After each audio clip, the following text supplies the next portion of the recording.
వాడు, ఓటు వేసే ప్రతి పౌరుడు ప్రత్యక్షంగానో పరోక్షంగానో రాజకీయపరమైనటువంటి అభిప్రాయం కలిగి ఉంటాడు. నేను కూడా ఈ దేశ పౌరునిగా ప్రతి ఎన్నికల్లో క్రమం తప్పకుండా ఎన్నికల్లో పాల్గొంటాను. పౌర సమాజం ప్రతినిధిగా వివిధ సమస్యల పట్ల, సమాజం ఎదుర్కొంటున్నటువంటి సమస్యల పట్ల మాట్లాడుతుంటాను. మీకు అందరికీ పరిచయమే. పౌర హక్కుల గురించి మాట్లాడుతుంటాను, సామాజిక న్యాయం గురించి మాట్లాడుతుంటాను, రాజ్యాంగంలో పొందుపరిచినటువంటి ఆదేశిక సూత్రాల గురించి మాట్లాడతాను. నన్ను ఎవరు అడిగారు ఢిల్లీలో,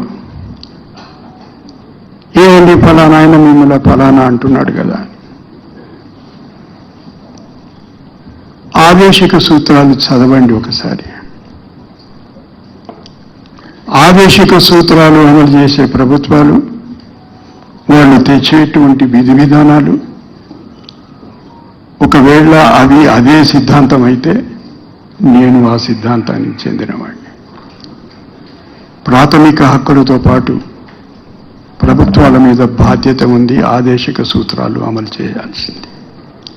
ఏమిటది? వనరుల సంపద ఎవరి చేతిలో కేంద్రీకృతం కాకుండా ప్రణాళికలు రచించండి. ఇది రాజ్యాంగంలో ఉండేటువంటి ఆదేశిక సూత్రాలు చెప్తున్నటువంటి మాట. స్త్రీ పురుష సమానత్వం పాటించండి, ఆదేశిక సూత్రాలు.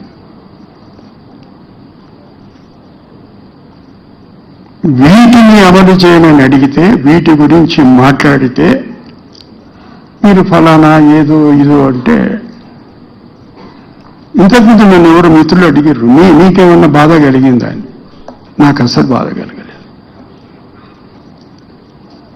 ఏదో ఒక తీర్పు గురించి చర్చ ప్రారంభమైంది.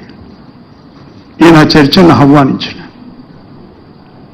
వాళ్ళు ఏమనుకున్నారంటే, ఈ మాట అంటే భయపడి వెనుకకు తగ్గి నాకెందుకు వచ్చింది ఈ గందరగోళం, నాకెందుకు వచ్చింది అది అనుకుంటాడేమో అనుకున్నారు. But I'm prepared to face the challenge and enter into a dialogue with them. చర్చించండి, సంభాషించండి. కానీ ఒకే ఒక చిన్న కోరిక కోరిన, మహాశయ తీర్పు చదవండి. నేను ఎక్కడన్నా ఎవరినన్నా సమర్థించినట్టు దాంట్లో ఉంటే నేను శిరస్సు వంచి మీ మాటను గౌరవిస్తాను. మీకు అందరికీ సెక్రటరీ ఉంటారు కదా, ముందు వరుసలో కూర్చున్నవాడు. ఆయన వచ్చి మీ చెవులు ఏదో చెప్తాడు, అప్పుడు మీరు ఏదో చెప్పేస్తారు. సమస్యలలా ఇరుక్కుంటారు. ఒక సుప్రీంకోర్టు తీర్పు గురించి మాట్లాడేటప్పుడు సుప్రీంకోర్టు తీర్పు చదివి మాట్లాడాలి. తర్వాత అది నా తీర్పు ఏమిటి? నేను అంతకన్నా గొప్ప తీర్పు ఇప్పుడు ఒకటి రేపు రాస్తాననుకో, ఏమవుతుంది? దాని విలువేంటి? సుప్రీంకోర్టు తీర్పు incidentally I have authored it. నేను దాని రచయితను మాత్రమే. నాకంటే ముందు, నా తర్వాత 11 మంది న్యాయమూర్తులు కలిసి ఆ కేసు విన్నారు. దాంట్లో ఒక అక్షరం, ఒక కామ, ఒక ఫుల్ స్టాప్, ఒక సెమికోలన్ ఎవరు మార్చలేదు.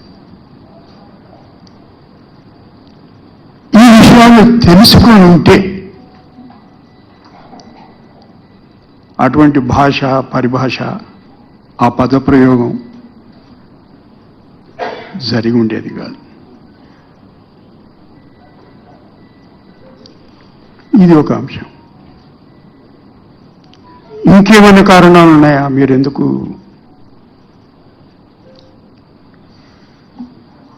వాళ్ళు చేసిన ఈ అభ్యర్థనను మీరు ఎందుకు ఒప్పుకున్నారు?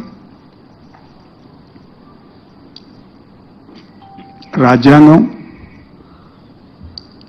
ప్రజాస్వామ్య వ్యవస్థలు, రాజ్యాంగ వ్యవస్థలు మసకపారుతున్నటువంటి సందర్భం. నా వంతు కర్తవ్యమే కాదు, ప్రతి పౌరుడి కర్తవ్యం గొంతెత్తి మాట్లాడాల్సిన అవసరం.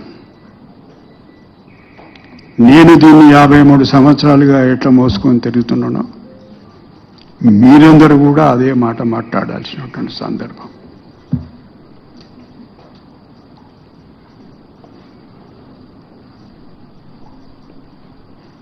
ముఖ్యమంత్రి గారు ఇంతకుముందు మాట్లాడుతూ ఇండియా కూటమి అభ్యర్థి అన్నారు.